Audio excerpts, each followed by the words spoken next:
Metro rail এগুলা নিয়ে একটা ভিডিও বানাইতে হইব। এ কথা বলে আমারে বলতে যে তোলাই ভাইয়া কিছু টাকা পাঠাইতেছি, তো হে তো যেটা বলে আমরা তো ভয় পাই। আমি কিন্তু হেরে বাঘের মতো ডরাই। আমি না, আমাদের টিমের সবাই তার বাঘের মতো ডরায়, কারণ মানে সে অন্যরকম মানুষ ভাই। সে ক্যামেরার ভিতরে একরকম, কিন্তু ক্যামেরার বাইরে খুব ডেঞ্জারাস একটা লোক। তারা কিন্তু সবাই ভয় পায়। ইউটিউব ইন্ডাস্ট্রিতে একটা টাইমে তার সবাই বাঘের মতো ভয় পাইতো।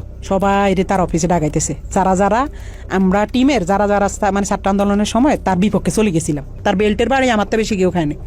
তো বেল্ট খুইলা আমার কুত্তার মতো পিড়াই। 2-3 মাস পরে হয়তো বা তার মাথাটা আবার ঢুকছে যে রাই কি কারো লগে আবার কিছু কইয়া লাইনি।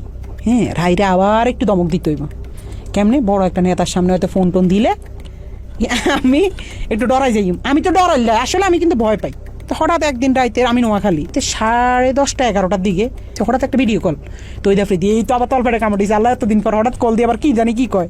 হঠাৎ ফোন দিয়ে কয়, শুন তোর লগে একজনের সাথে একটু কথা বলাই দিবে, বুঝছস রাহি? পর আমি কই, জি ভাইয়া, কোনো সমস্যা নেই, বলেন। পরের দিন দেখলাম হঠাৎ করে বিপিনুর ভাইয়ের সাথে আমার কথা বলাই দিছে ভিডিও কলে। আমার কইতেছে একজনের সাথে তোর কথা বলাই দিব, সে কিন্তু নেক্সট বাংলাদেশের অনেক বড় মাপের একজন কেউ হবে, প্রধানমন্ত্রী বা মানে ভালো একটা পদে যাবে। তো পরে দিই আফ্রিদি ভাইকে বুঝছি তো তোর ভাইয়ের অবস্থানটা? আমি কি, জি ভাইয়া বুঝছি। পরে কথা, সাবধানে থাকিস, ঠিক আছে? আমি কি, জি ভাইয়া ঠিক আছে।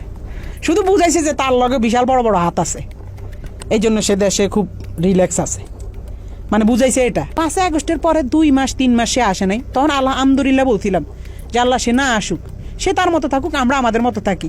আমরাও তার কাছে যাইতাম চাই না, সেও আমার কাছে না আসুক। যে মানুষ 5 আগস্টের পরে আইসা দেশে স্টে করছে, সুন্দরভাবে থাকছে, আল্লাহ তো আপনার সুযোগ দিছে। কিন্তু না, আপনার ভিতরে তো ওই মনুষ্যত্ব না, আপনি শুধু রিভেঞ্জ। কারে কারে ধরবেন, কারে কারে মারবেন, কারে কারে কি করবেন, আপনার মনের মধ্যে শুধু এইসব হারামি।